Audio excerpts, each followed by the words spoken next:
तो आज की इस क्लास में स्टार्टिंग में सबसे पहले हम रखेंगे क्वेश्चंस हिंदी के 20 प्रश्न। जैसा कि आपको पता होगा शिक्षक भर्ती यानी सुपर टेट की परीक्षा में 20 प्रश्न आपके हिंदी के आते हैं। पहला प्रश्न आप सबकी स्क्रीन पर, संविधान के किस अनुच्छेद में देवनागरी लिपि में लिखित हिंदी को संघ की राजभाषा घोषित किया गया है? 347, 348, 343, 345। जितने भी लोग लाइव जुड़ रहे हैं सभी का स्वागत है, तहे दिल से अभिनंदन है और आप सभी को गुड इवनिंग। अगर हम आप सभी के नाम लेने लगे तो फिर क्लास डिस्टर्ब हो जाएगी, इसलिए प्लीज बुरा मत मानिएगा। अभी आप सिर्फ पढ़ाई पर ध्यान दीजिए। उत्तर होगा यहाँ पर अनुच्छेद 343 में बात करी गई है हिंदी जो है ये आपकी राजभाषा है और हिंदी की लिपि देवनागरी लिपि। अगला प्रश्न देखिएगा, प्रश्न संख्या 2, उत्कर्ष एक कुशाग्र विद्यार्थी है। यहां पर कुशाग्र शब्द में कौन सा विशेषण होगा? प्रश्न संख्या 2, विद्यार्थी की विशेषता बता रहा है। यहां पर कोई संख्या वाली बात नहीं है, कोई नापतोल वाली बात नहीं है, तो यहां पर यह गुण बताया जा रहा है, अर्थात यहां पर गुणवाचक विशेषण होगा। अगला प्रश्न है, निम्नलिखित में से विशेष्य पद क्या है? विशेष्य क्या होता है जिसकी विशेषता बताई जाए? विशेष से होता है। क्वेश्चन नंबर 3 की बात करें तो अग्नि हो जाएगा। यहां पर विशेषण द्वारा सूचित किया जाने वाला शब्द, जैसे आपसे कहा जाए कि आग बहुत तेज जल रही है या अग्नि बहुत तेज जल रही है, तो ये अग्नि की विशेषता बताई जा रही है। तो अग्नि क्या है? एक विशेष शब्द है। अगला प्रश्न आपके सामने, बीता हुआ क्षण सदा के लिए गया, ये वाक्य किस प्रकार का है? प्रश्न संख्या 4, हर क्लास का नोटिफिकेशन आपको शायद YouTube नहीं भेजता होगा, तो आप लोग करेक्ट 7 बजे जुड़ जाया करें इस क्लास में। चौथे प्रश्न में देखिए, यहां पर कोई भी वाक्य में कोई मिश्रण नहीं हुआ है, की से नहीं जुड़ा है, तथा से नहीं जुड़ा है, जो से नहीं जुड़ा है, तो मिश्र और संयुक्त नहीं होगा। ये एक सरल वाक्य है, बीता हुआ क्षण सदा के लिए गया। प्रश्न संख्या 5 देखिए, निम्न में से कर्तवाच्य वाक्य का चयन करिए। वाच्य 3 प्रकार के होते हैं, कर्तवाच्य, कर्मवाच्य और भाववाच्य। भाववाच्य में सबसे आसान आपको पहचानना हो जाता है, रोगी से चला नहीं जाता, ठीक है, रामू से खड़ा नहीं हुआ जाता, खाना बनाया नहीं जाता। तो वाच्य 3 प्रकार के होते हैं। यहां पर आपको कर्तवाच्य पहचानना है। कर्तवाच्य में किसकी प्रधानता होती है? कर्तवाच्य में कर्ता की प्रधानता होती है, ठीक है। जैसे मजदूर इमारत बना रहे हैं, मोहन पुस्तक पढ़ रहा है। तो यहां पर 5वें प्रश्न में आपका फर्स्ट ऑप्शन सही हो जाएगा। अगला प्रश्न देखिएगा, प्रश्न संख्या 6, छठे प्रश्न की बात करें, लगा रहने दो उसी में। प्रश्न संख्या 6 देखिएगा, आधुनिक व्याकरण की दृष्टि से वा वर्ण का वैशिष्ट्य है। वा वर्ण के बारे में आपको बताना है क्वेश्चन नंबर 6 के लिए। वा वर्ण का उच्चारण स्थान क्या होगा?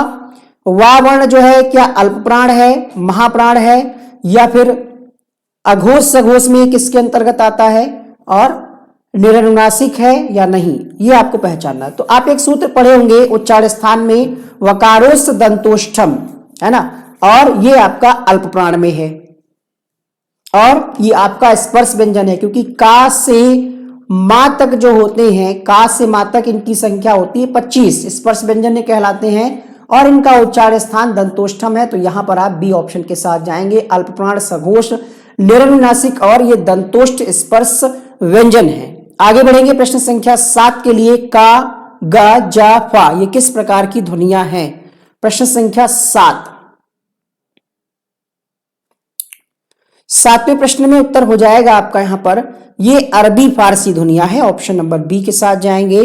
क्वेश्चन नंबर 8 देखिएगा, दिगंबर में कौन सी संधि होगी? दिगंबर में संधि का नाम, इसको तोड़िए, विच्छेद करिए, दिक धन अंबर हो जाएगा। दिक धन अंबर हो जाएगा दिगंबर।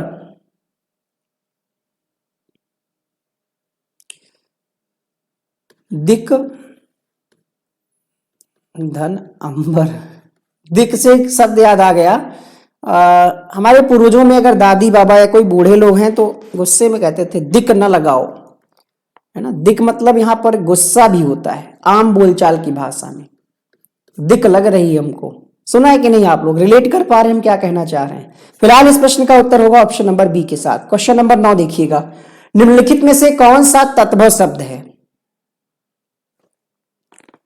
तत्वों शब्द पहचानिए। दर्शन, गधा, ग्रामीण, यज्ञमान।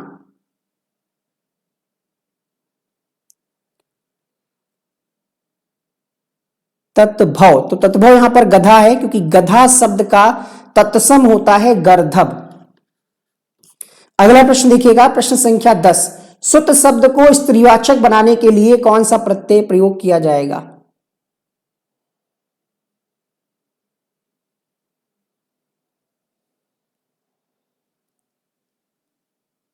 कुछ लोग रिलेट कर पा रहे होंगे, दिक्कत मत करो।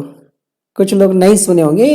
क्षेत्र वाइज कुछ शब्द होते हैं जो प्रचलित होते हैं, क्षेत्र के हिसाब से क्षेत्रीय भाषा का प्रभाव होता है, स्थानीय भाषा का। यहां पर सुता हो जाएगा।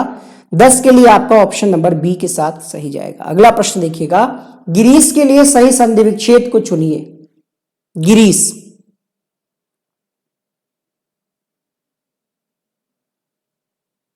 प्रणाम नमस्कार। क्वेश्चन नंबर 11, गिरधन ईस, गिरीश हो जाएगा। संधि का नाम, तो बड़ी की मात्रा है, छोटी ई प्लस बड़ी ई मिलकर के बड़ी ई हो गया, तो यहां पर दीर्घ स्वर संधि है। अगला प्रश्न, कहा सवर्णे दीर्घा, इसका सूत्र होता है। वाक्य में प्रयुक्त होने वाले अव्ययों किंतु, परंतु, पर, लेकिन, गाना भी आपने सुना होगा, लेकिन, किंतु, परंतु, बंधु, सामने वो आती है, तो यहां पर किसका प्रयोग किया जाएगा? पूर्ण विराम, अर्ध विराम, अल्प विराम, उप विराम। प्रश्न संख्या 12 में आपका उत्तर हो जाएगा, 12 के लिए अल्प विराम का प्रयोग किया जाता है। अगला प्रश्न देखिएगा, यहां पर लगा हुआ भी है। क्वेश्चन नंबर 13 देखिए, बन बितान रवि सस दिया, फल भख सलिल प्रवाह, अवन सेज पंखा पवन, अब न कछु परवाह। वाह वाह वाह, कौन सा रस है इन पंक्तियों में, बताइए।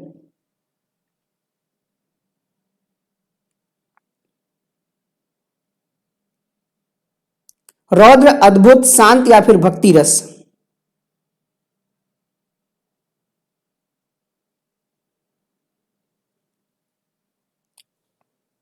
बन बितान रवि सस दिया, फल भख सलिल प्रवाह।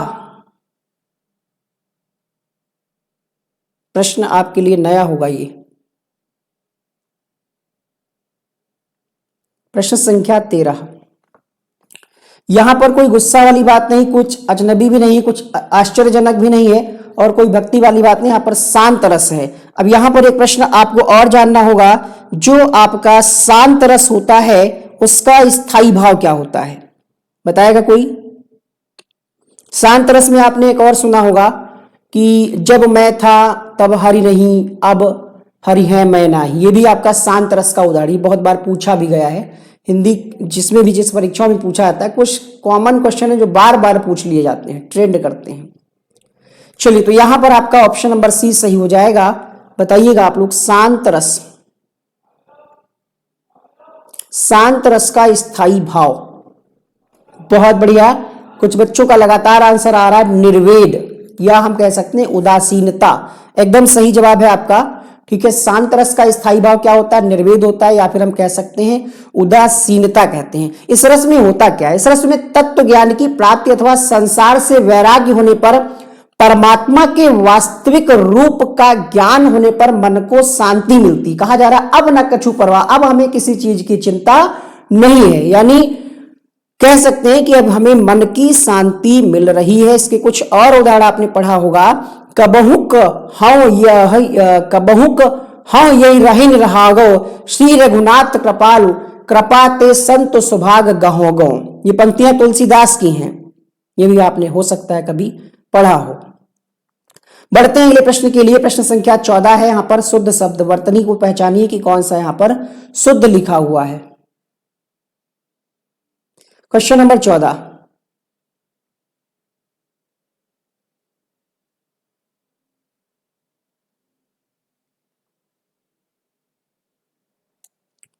मुमूर्षु सही लिखा हुआ। देखिए, वाल्मीकि होता है, वाल्मीकि नहीं, तो ये भी गलत है आपका। औद्योगिकी, औद्योगिकरण लिखा हुआ है यहां पर, औद्योगिकीकरण, ये भी गलत है, ये भी गलत है, तो आपका यहां पर बी वाला सही लिखा हुआ है। अगला प्रश्न देखिएगा, प्रश्न संख्या 15, व्यक्ति, वस्तु या स्थान के नाम को क्या कहते हैं? सर्वनाम, विशेषण, क्रिया या फिर संज्ञा? लाइक कर दीजिए अगर आपको ये क्लास थोड़ा सा भी अच्छी लगी हो, ना अच्छी लगी हो तो शेयर कर दीजिए, हो सकता है किसी को अच्छी लग जाए। प्रश्न संख्या 15 आप सबको पता होगा, किसी व्यक्ति वस्तु स्थान के नाम को संज्ञा कहते हैं। तो 15वें प्रश्न का उत्तर डी विकल्प के साथ जाएगा। जो लोग टेलीग्राम से नहीं जुड़े हैं, एक वीडियो का लिंक कमेंट बॉक्स में हम देने का प्रयास करेंगे, उस वीडियो को देख करके आप टेलीग्राम से जुड़ने का पूरा तरीका समझ लीजिएगा। क्या क्या सुविधाएं आपको वहां पर मिलेंगी उसको भी उसमें बताया गया है। तत्सम की दृष्टि से सही शब्द पहचानिए। क्वेश्चन नंबर 16,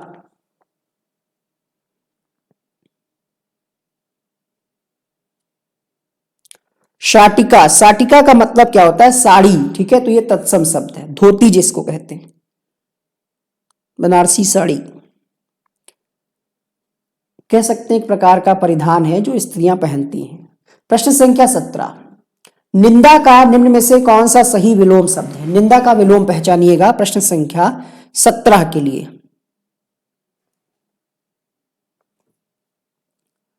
क्वेश्चन नंबर 17, स्तुति। स्तुति भी लिखा हुआ है ऑप्शन में, बी वाला यहां पर सही होगा, शुद्ध वर्तनी वाला।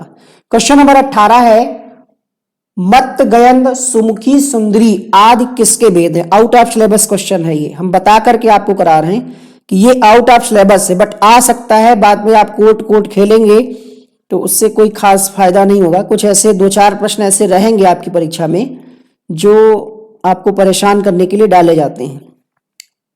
यूपी की परीक्षाओं की ये खास बात है। क्वेश्चन नंबर 18, सवैया। सवैया के ही भेद हैं, मत गयंद सुमुखी सुंदरी। अगला प्रश्न है यहां पर 19, मुदित महीपति मंदिर आए सेवक सचिव सुमंत बुनाए।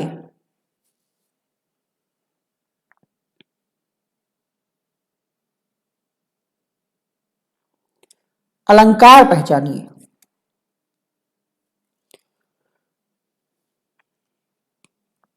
गोस्वामी तुलसीदास जी की पंक्तियां हैं ये, मुदित महीपति मंदिर आए सेवक सचिव सुमंत्र बुलाए कही जय जीव शीस तीन नाए भूप सुमंगल बचन सुनाए। यहां पर इन पंक्तियों का जो अर्थ है वो ये है कि राजा जो है आनंदित होकर के महल में आए और सेवकों और मंत्रियों को और सुमंत्र को बुलाया। उन लोगों ने क्या कहा? जय जीव कह करके सिर नवाया, जैसे राजा महाराजा के सामने सर मस्तक होकर के अभिवादन किया जाता था उसी तरीके से। तो ये इसका अर्थ है। यहां पर अलंकार पहचानिए। क्वेश्चन नंबर 19, 19वें प्रश्न में अलंकार आपसे पूछा गया है। तो मा मा मा वर्णों की आवृत्ति जहां पर बार बार हो वहां पर अनुप्रास अलंकार होता है। रामायण पढ़ना अच्छा लगता है कभी कभार। निम्न में से कौन सा शब्द विदेशज है?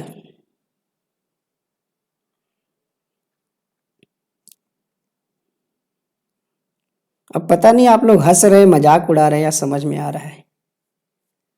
चलिए, बहुत सुंदर आवाज है, फिर से सुनाएं। फिर से कोई दूसरी पंक्तियां सुनाएंगे। कोई आप रामायण की पंक्तियां बताइए।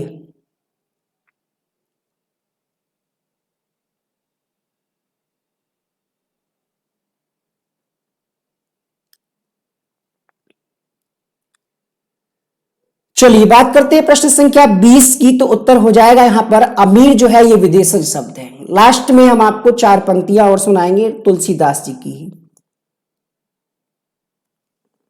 क्वेश्चन नंबर 21 से संस्कृत के प्रश्नों को स्टार्ट करते हैं। यहां पर आपका 21वां प्रश्न है, तटीका पद में कौन सी संधि है? तटीका।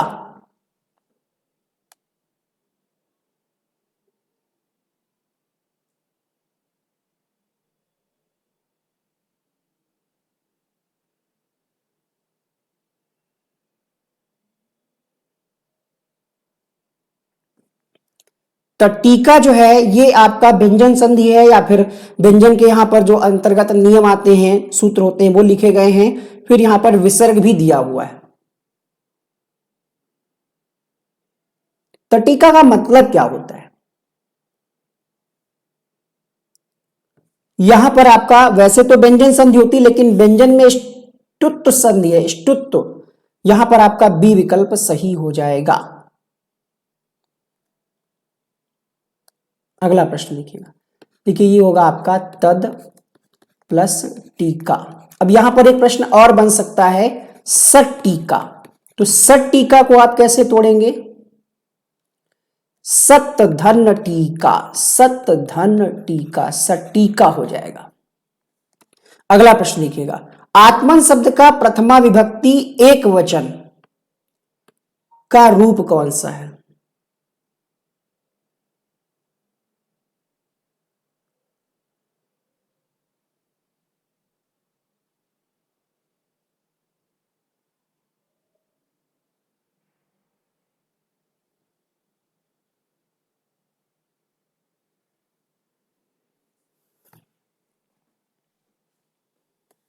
आत्मा हो जाएगा, यहां पर एक वचन में कह रहा है। विशिष्टा पद में किस उपसर्ग का प्रयोग हुआ है?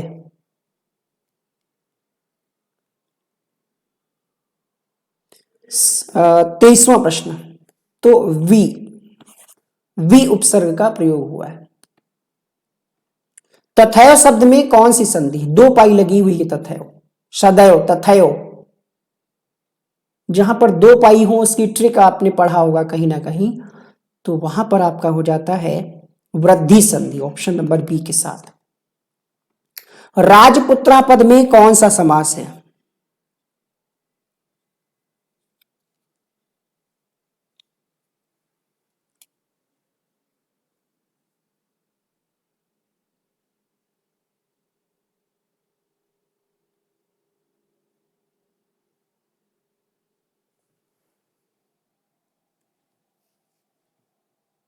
षष्ठी तत्पुरुष है, राजपुत्र, राजा का पुत्र। बालकाय मोदकम रोचते वाक्य में बालकाय में किस विभक्ति का प्रयोग हुआ है? जैसे आप राम के रूप चलाते हैं, रामाय हो जाता है। बालक के जब आप रूप चलाएंगे, अगर हम आपको सारे एक वचन वाले बताएं, तो बालका बालकम बालकेन बालकाय बालकात बालकस्य बालके हे बालक। बालका बालकम बालकेन बालकाय बालकात बालकस्य बालके हे बालक। रामा रामम रामेन रामाय रामात रामस्य रामे हे रामा। ऐसे ही चलते हैं आपके, ये हमने आपको एक वचन के सारे बताए हैं। अब आपका उत्तर आ जाना चाहिए था। चतुर्थी में आपका हो जाता है बालकाय। क्वेश्चन नंबर 26 में उत्तर होगा ऑप्शन नंबर बी। अगला प्रश्न देखिएगा, क्वेश्चन नंबर 27, कुतः अव्यय का क्या अर्थ है? सुतः अव्यय,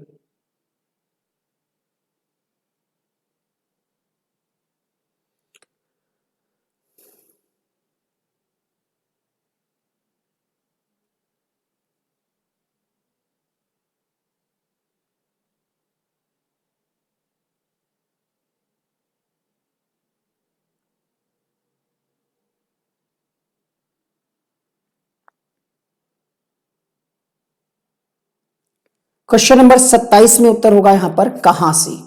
कुतः का मतलब होता है कहां से। तन्वी श्यामा शिखर दसना पक्व बिंबाधरोष्ठी, पंक्ति मतलब ये उक्ति कहां से ली गई है?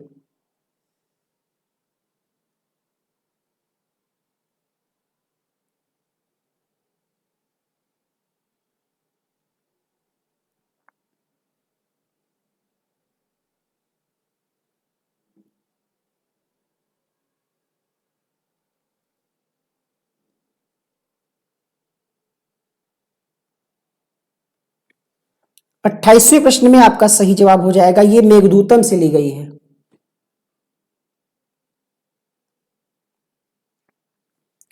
क्वेश्चन नंबर 28, अच्छा मेघदूतम जो है किसकी रचना है?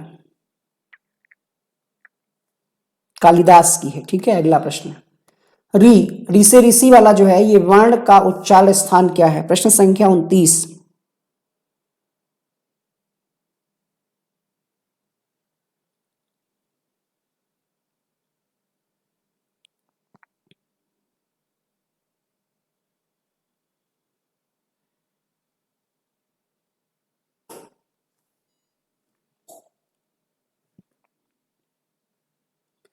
हमने आपको सूत्र कई बार याद कराए हैं। याद करिए हमारे साथ। अकुह विसर्जनीय नाम कंठा। अकुह विसर्जनीय नाम कंठा का मतलब ये है आ और का वर्ग के अंतर्गत जो आते हैं वो। दूसरा हमने आपको सूत्र बताया इचुई शानायाम तालु, अर्थात तालु वर्ण हो जाएगा, जिसमें आपका ई, फिर चा छा जा जा इया और या और शा। इचुई है ना, तो चा से चा वर्ग, फिर या और सा। फिर है आपका ऋतु रसाणाम मूर्धा। ये सूत्र ऐसे लिखा जाता है ऋतु रसाणाम मूर्धा, तो री वर्ण का हो जाएगा आपका मूर्धा 29 का सी। अगला प्रश्न, किस महाकाव्य का प्रारंभ और समाप्ति श्री शब्द से होता है?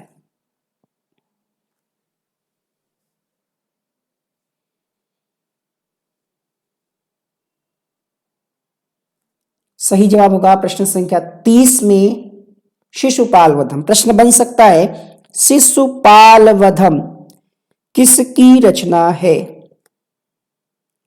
बताइए।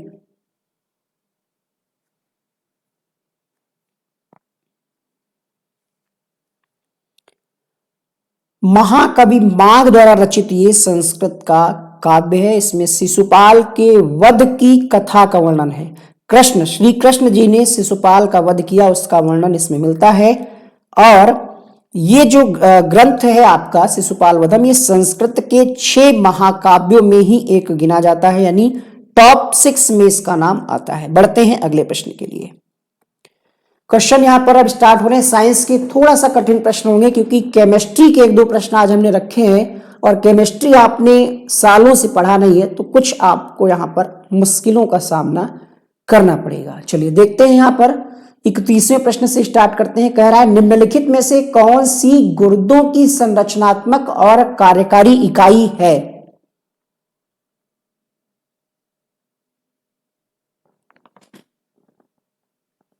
सही जवाब होगा, देखिए गुर्दे जो होते हैं उनकी संरचनात्मक और कार्यकारक इकाई में आपके शामिल होते हैं नेफ्रॉन्स शामिल होते हैं। यानी नेफ्रॉन्स का मतलब ही होता है गुर्दा या वृक्क, ठीक है। तो ये कार्यात्मक इकाई है, और प्रत्येक वृक्क में 1 मिलियन नेफ्रॉन होते हैं।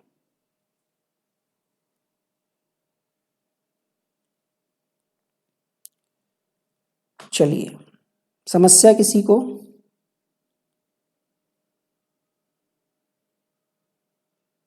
D option. एक बार लाइक कर दो यार, 500 लोग देख रहे हो, अगर तो 500 लाइक वीडियो पे अगर हो जाएंगे तो क्या आपको कुछ कम थोड़ी हो जाएगा। निम्न में से कौन सा मानव मस्तिष्क का सबसे बड़ा हिस्सा है?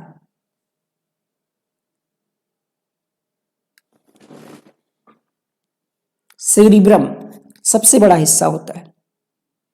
अच्छा, मानव मस्तिष्क का कुल भार कितना होता है? तो लगभग 1400 ग्राम। Depend on option. चलिए बढ़ते हैं अगले प्रश्न के लिए। सहायक कलियां क्या हैं? पेरिसाइकिल से अंतर्जात विकसित होता है, मुख्य वृद्धि बिंदु से अंतर्जात उठता है, एक भ्रूण सूट है जो एक पत्ती के अक्ष पर स्थित होता है, अक्ष एपिडर्मस से बहिर्जात तरीके से उठता है। सहायक कलियां जो हैं ये एक भ्रूण सूट हैं, पत्ती के अक्ष पर स्थित होती हैं। ये प्रश्न हमें भी कुछ अलग लगा, बट था तो हमें लगा कि आपको करा देना चाहिए था। ये एसएससी के एक एग्जाम में पूछा गया था।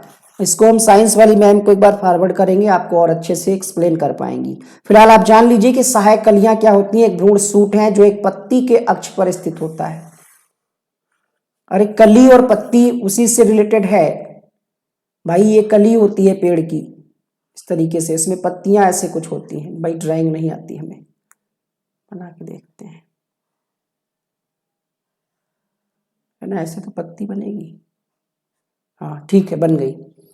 तो एक भ्रूण सूट है जो एक पत्ती के अक्ष पर स्थित होती है। सहायक कलियां, पेड़ देखा है ना आपने, पेड़ में ये सहायक कलियां हैं। कुछ अलग ज्यादा लॉजिक नहीं, जहां तक हमें समझ में आ रहा है इसी की बात करी जा रही है, ठीक है। पत्ती के अक्ष पर स्थित होती हैं सहायक कलियां, बस यही है। आ गया होगा आपको समझ में। अगला प्रश्न लिखिएगा, इनमें से एक वायरस वाली बीमारी कौन सी है? वायरस जनित रोग, ये पोलियो आपका वायरस जनित रोग है। अगला प्रश्न देखिए, अणु या परमाणु समूहों के बीच अवशिष्ट आकर्षक या प्रतिकारक बल जो कि एक सहसंयोजी आबंध या आयनिक बंध से नहीं पैदा होते उन्हें क्या कहा जाता है?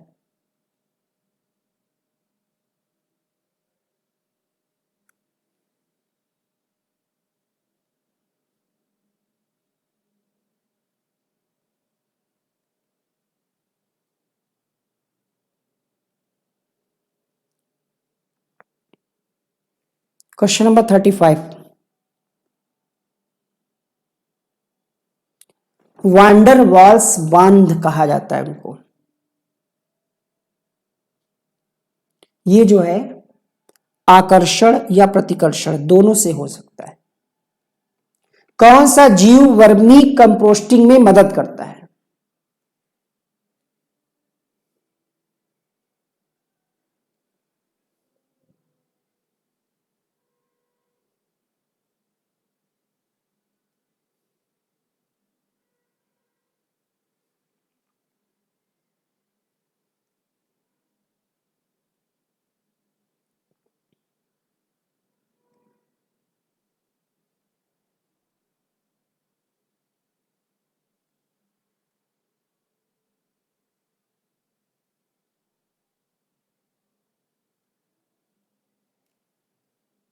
केचुआ खाद बना देता है एक तरीके से, वर्मी कंपोस्ट। यदि पृथ्वी की त्रिज्या कम हो जाती है और इसका द्रव्यमान स्थिर रहता है तो गुरुत्वाकर्षण के कारण त्वरण का मान घटेगा, बढ़ेगा, या वही रहेगा या शून्य हो जाएगा? 37 में आपका उत्तर हो जाएगा बढ़ जाएगा, यानी अधिक हो जाएगा। अगला देखिए, हृदय के संकुचन को डैश कहते हैं?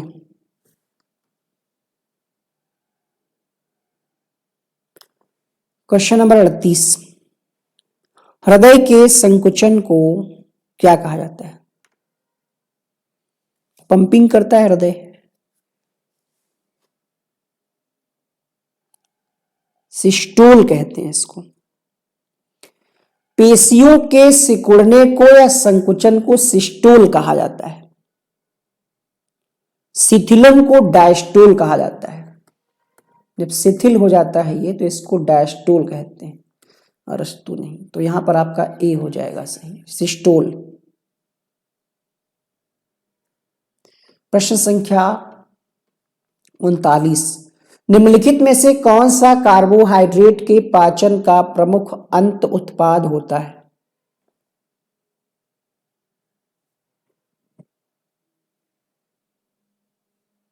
सही जवाब होगा यहां पर, देखिए कार्बोहाइड्रेट के पाचन का जो अंतिम उत्पाद होता है वो ग्लूकोज होता है।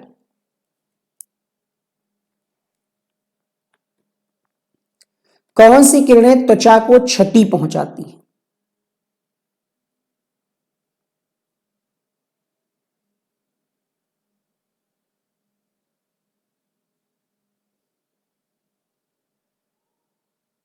क्वेश्चन नंबर 40, यूवी रेज किरणें,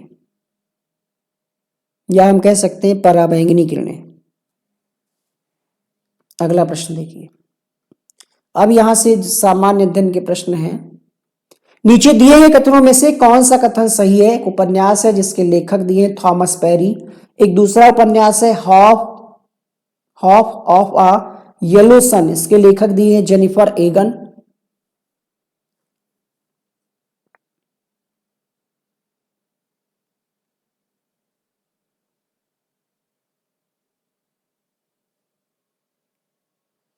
फोर्टी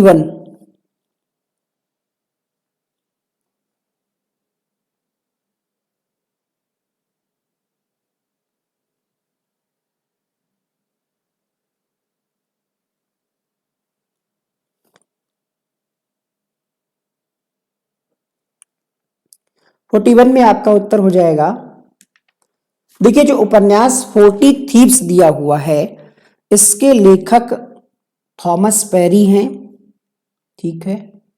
फिर दिया है half of a yellow sun, पूछ रहा है आपसे सही। Let me check.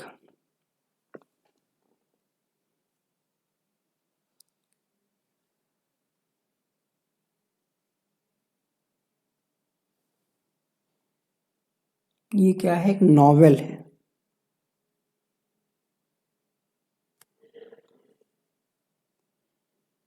43 Thomas peri, ये तो सही है, पहला सही है, यानी half of a yellow sun Chimamanda, यानी दूसरा वाला गलत है। फिर है आपका जेफी। उपन्यास वाले क्वेश्चन थोड़ा परेशान करते हैं, याद करके बैठा करें। Half of a yellow sun, ये गलत है आपका, ये वाला पहला सही है। और फिर आपका है मिडिल सेक्स,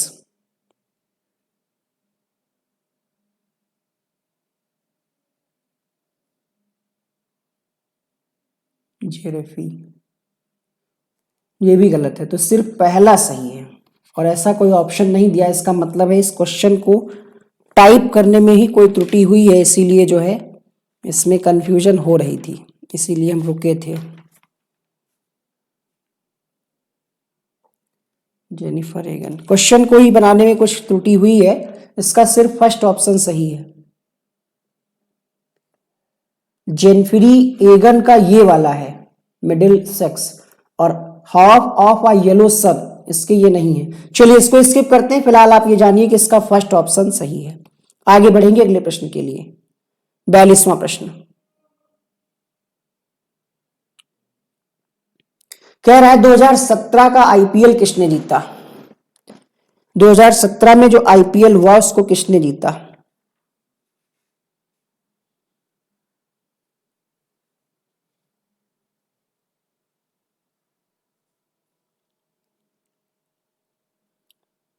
मुंबई इंडियंस ने जीता।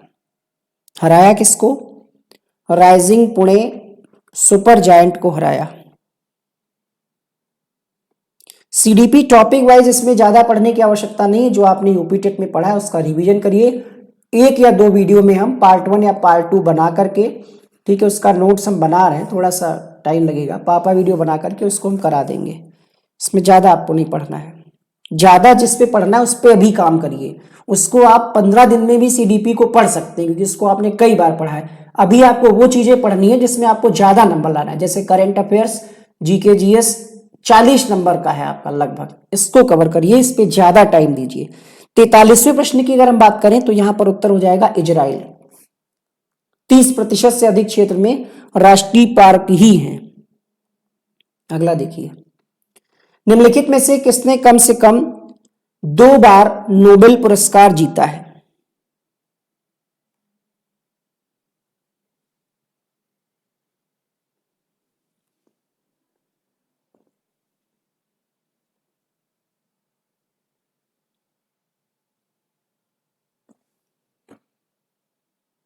मैडम क्यूरी 1903 में भौतिकी के क्षेत्र में, 1911 में केमिस्ट्री के क्षेत्र में। पापा वीडियो बन गई है, दीदी वीडियो बना दें। ऐसे तो फिर आप थोड़े दिन बाद कहेंगे भाभी वीडियो बना दो, फिर कहेंगे दादी वीडियो बना दो, फिर साली वीडियो बना दो, है ना, डिमांड तो बढ़ती रहेगी फिर। चलिए क्वेश्चन नंबर 45, सब कोई हंसेगा नहीं, देखिए। वर्शिपिंग फॉल्स गॉड्स नामक पुस्तक के लेखक कौन हैं? Arun Shourie, option number D. अगला प्रश्न देखिएगा, निम्नलिखित में से किसने सबसे पहले नोबेल पुरस्कार जीता? 46।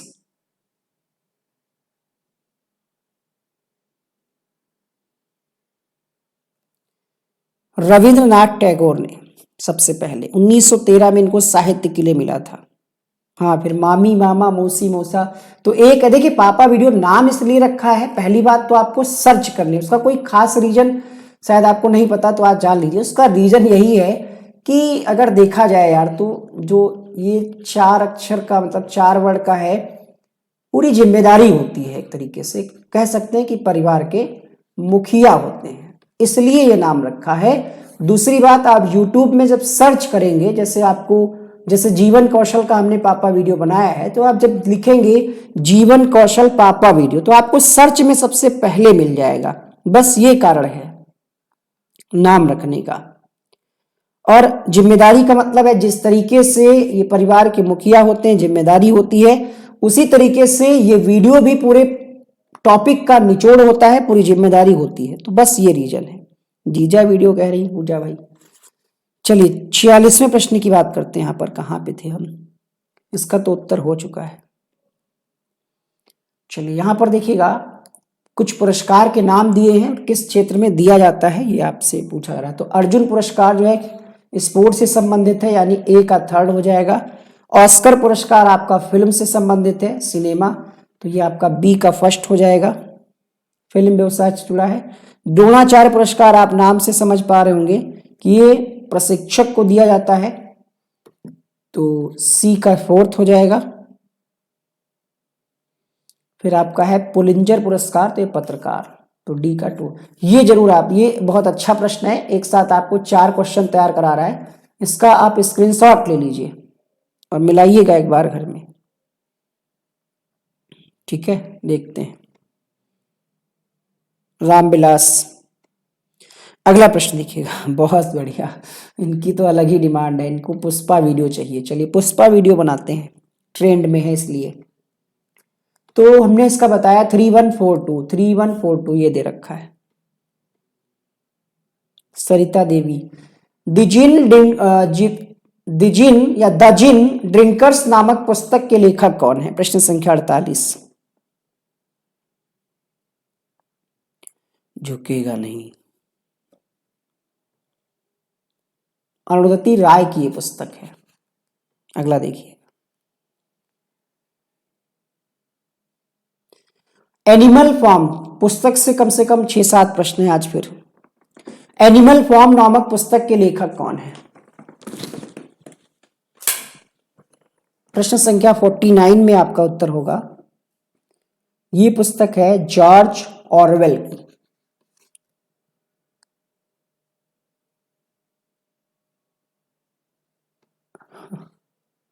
निम्नलिखित प्रजातीय वर्गों में से किससे उत्तरी अमेरिका के मूल निवासी संबंधित है? Austric, Caucasoid, Mongoloid, Negroid. Question number 50।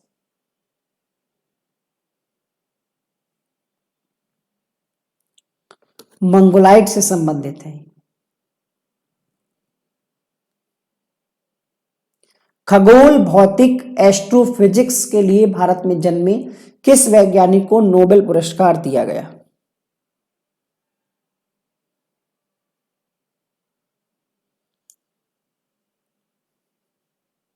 Professor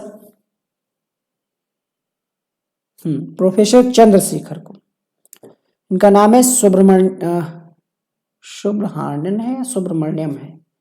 सुब्रहाण्यन Chandrashekhar. ये खगोल शास्त्री थे। 1983 में इनको खगोल भौतिकी के लिए नोबेल पुरस्कार दिया गया था। किसको प्रातःकालीन शांत स्थल कहा जाता है? शानदार प्रश्न। प्रातःकालीन शांत स्थल किसे कहा जाता है? दक्षिण कोरिया को कहा जाता है। तो यहां पर आपका डी सही हो जाएगा। दक्षिण कोरिया की राजधानी सियोल है। अगला, महावीर पुरस्कार किसको दिया जाता है? Question number 53। सर्वोत्तम पहलवान को दिया था, याद कर लीजिए इसको। महावीर विक्रम बजरंगी कुमति निवास सुमति के संगी, अर्थात सर्वोत्तम पहलवान विशालकाय, याद रहेगा ऐसे, इसलिए हमने आपको याद दिलाया। महावीर मतलब बजरंग बली, पहलवान जैसे थे एकदम। अगला प्रश्न देखिएगा, माई प्रेसिडेंशियल ईयर्स पुस्तक के लेखक कौन है? बहुत सारी पुस्तकें, इनको नोट करते चलिए, ठीक है। क्वेश्चंस ढूंढने से नहीं मिलते हैं ऐसे, अगर आप सोचेंगे तो कुछ कुछ आप पुस्तकों के नाम नोट करिए, 5-5 करके, 1-1, 2-2 दिन में याद कर लीजिएगा। इसके लेखक हैं आपके आर वेंकट रमन,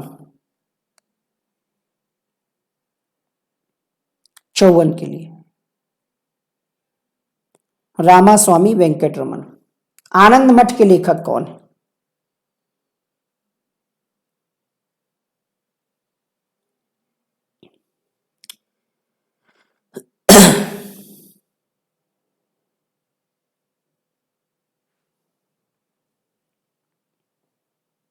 ये एक उपन्यास है, बंकिम चंद्र चट्टोपाध्याय द्वारा लिखा गया है। किसी भारतीय वैज्ञानिक को न केवल नोबेल बल्कि भारत रत्न भी मिला। उनका नाम क्या है? Doctor CV Raman. 1954 में इनको भारत रत्न मिला, 1930 में इनको नोबेल पुरस्कार मिला। Nobel, Bharat Ratna. The wings of fire एक आत्मकथा है, इसके लेखक कौन है?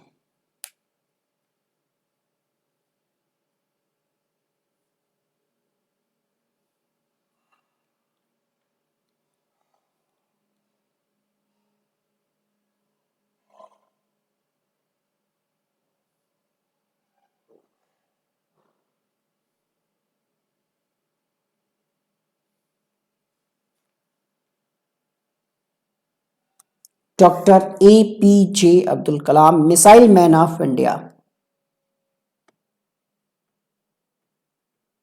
लेखकों और पुस्तकों के निम्नलिखित जोड़ों में से कौन सा सही नहीं है?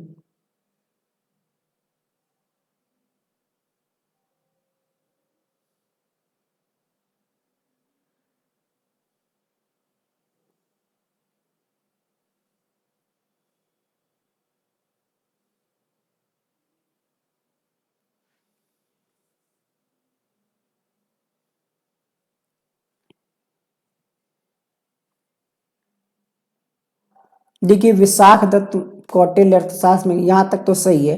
नागार्जुन का ध्रुवसामिनी से क्या संबंध है? तो जयशंकर प्रसाद की है ना, आप सबको पता होगा।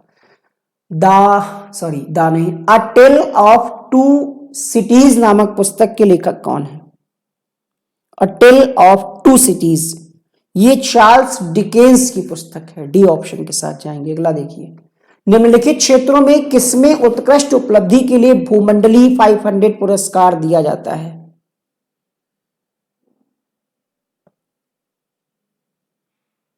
Question number 60।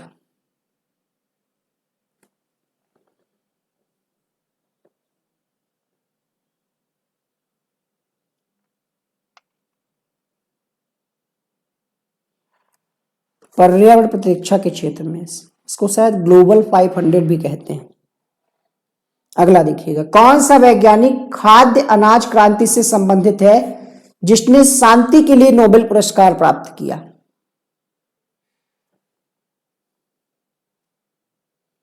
Question number 61।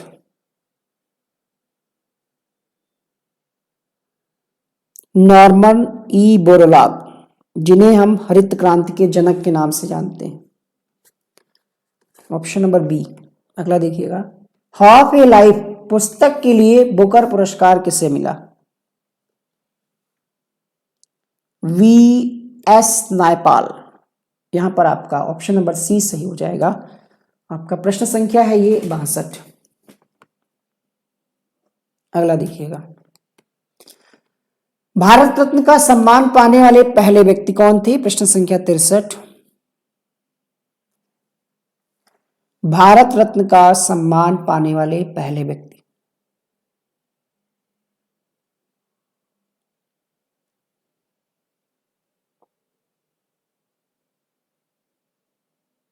उन्नीस में इसकी स्थापना की गई थी। राष्ट्रपति थे राजेंद्र प्रसाद, उनके द्वारा। और ऑप्शन के अकॉर्डिंग पहले व्यक्ति यहां पर आपसे पूछा जा रहा है।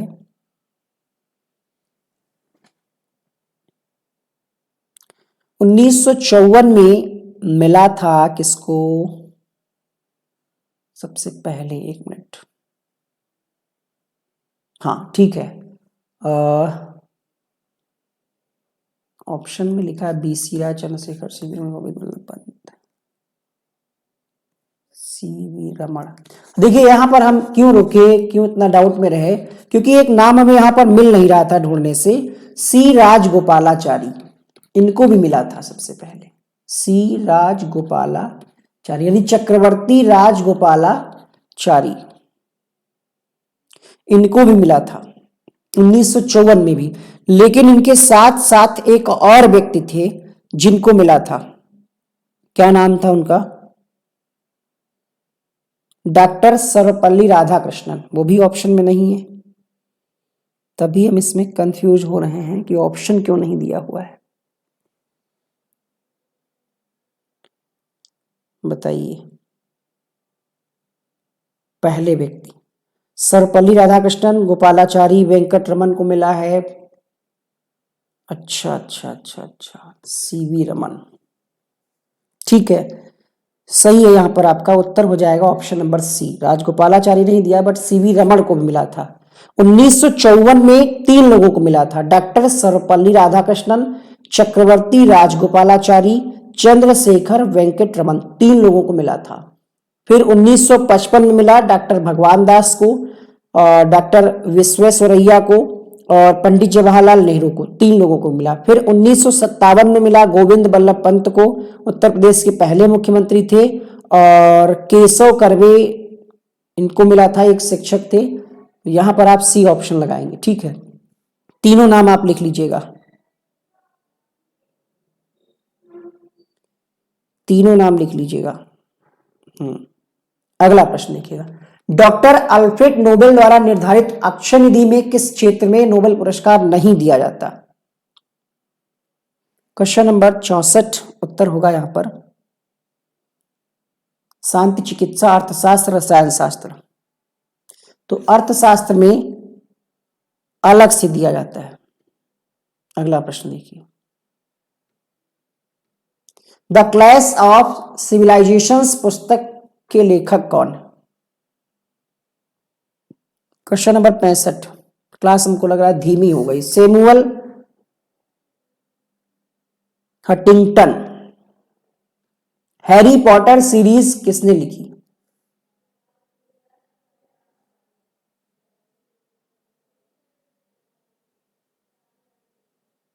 जेके रॉलिंग। पद्मश्री का सम्मान पाने वाली सबसे पहली अभिनेत्री कौन थी?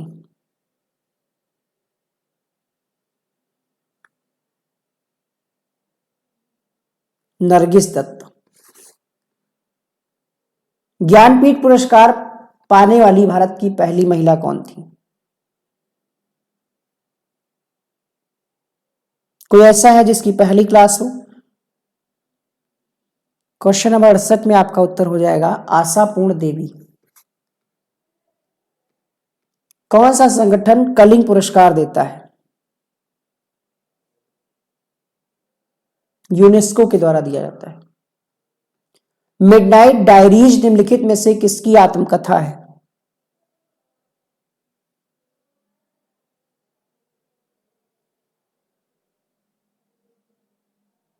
सत्तर, बोरिस यल्ताशिन की है।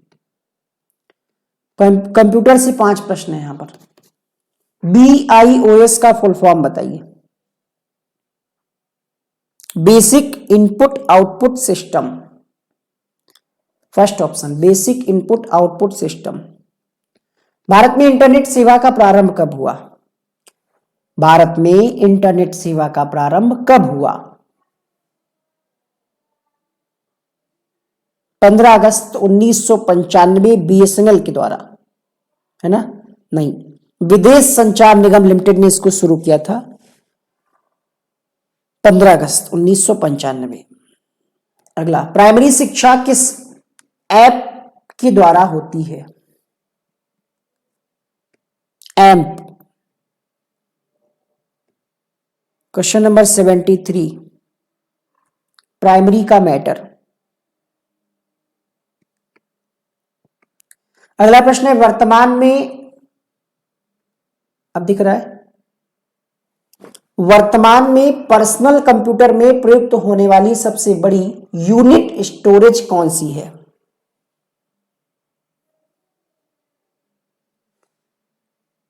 जीबी, पहले केबी होता है ना, एमबी, फिर जीबी। आपके मोबाइल में भी फोटो अगर अच्छी क्वालिटी की नहीं है या गाना अगर छोटा है तो केबी में लिख करके आता है, फिर उससे थोड़ा बड़ा है तो एमबी, फिर अगर पूरी आप पिक्चर भराते, पहले होता था ना हम लोग जाते थे भराने, पिक्चर डाल दो इसमें मोबाइल में मेमोरी में, अब तो सिस्टम खत्म हो गया, खत्म क्या आप लोग ऑनलाइन देख लेते हैं, तो फिर पिक्चर डालनी होती थी तो जीबी में होता था। तो ये आपसे पूछ रहा है सबसे बड़ी टीबी, टीबी मतलब टेराबाइट, जीबी मतलब गीगाबाइट, केबी मतलब किलोबाइट, एमबी मतलब मेगाबाइट। अगला प्रश्न देखिएगा, अक्षरों तथा चिन्हों को बाइट्स में स्टोर करने की विधि को क्या कहते हैं?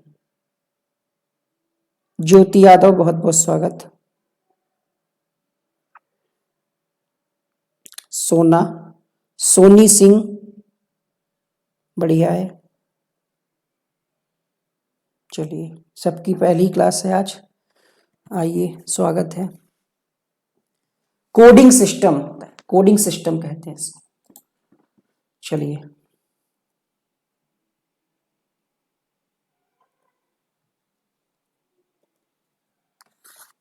आ जाइए, आपके क्वेश्चंस 41 से 75 तक रिवीजन करा देते हैं। थोड़ा सा कठिन प्रश्न थे, ये रहा, ये तो क्वेश्चन ही गड़बड़ था। तो यहां पर आपका सिर्फ पहला सही है। जीता किसने था क्रिकेट? 42 में मुंबई इंडियंस ने जीता। 43 में आपका उत्तर हुआ था इजराइल। 2 बार नोबेल पुरस्कार किसको मिला? मैडम क्यूरी को। 45 पुस्तक जो है ये अरुण शौरी की है। रविंद्रनाथ टैगोर, इस प्रश्न का उत्तर बताया मैंने आपको। इसको हमने मिलान करने के बाद जो इसका आंसर बताया था 3142। द जिन ड्रिंकर्स, ये पुस्तक किसकी है? क्वेश्चन नंबर 48, अरुंधति राय की है। एनिमल फॉर्म नामक पुस्तक जॉर्ज ऑरवेल की है। मंगोलाइड प्रोफेसर चंद्रशेखर, दक्षिण कोरिया। सर्वोत्तम पहलवान को दिया जाता है। आर वेंकटरमन की पुस्तक है ये। बंकिम चंद्र चट्टोपाध्याय इसके लेखक है, आनंद मठ के। नोबेल के साथ साथ भारत रत्न भी मिला इनको, C V Raman. Doctor A P J Abdul Kalam. Dhruv Swami Jaishankar Prasad की है, नागार्जुन यहां पर गलत दिया था। चार्ल्स डिकेंस इसका उत्तर होगा। पर्यावरण प्रतिरक्षण में दिया जाता है ये पुरस्कार। Borlaug. V S Naipaul. C V Raman. अर्थशास्त्र में नहीं दिया जाता। Samuel Huntington.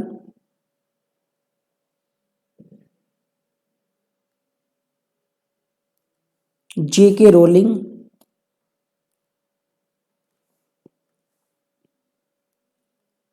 सरसठ।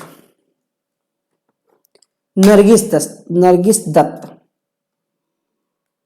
आशापूर्ण देवी। यूनेस्को के द्वारा कलिंग पुरस्कार दिया जाता है। Boris Yeltsin. BIOS का फुल फॉर्म बताना है आपको। बेसिक इनपुट आउटपुट सिस्टम, 15 अगस्त 1995।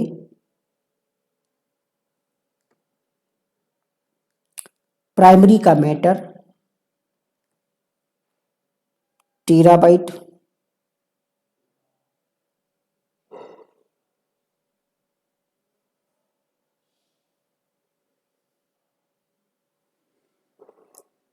टेराबाइट। कोडिंग सिस्टम, ये क्लास यहीं पर समाप्त होती है। उम्मीद करते हैं आपको क्लास पसंद आई होगी। अन्य क्लासेस के लिंक भी हमने यहाँ पर लगा दिए हैं, आप यहीं से क्लिक करके देख सकते हैं। थैंक यू वेरी मच इस क्लास से जुड़ने के लिए।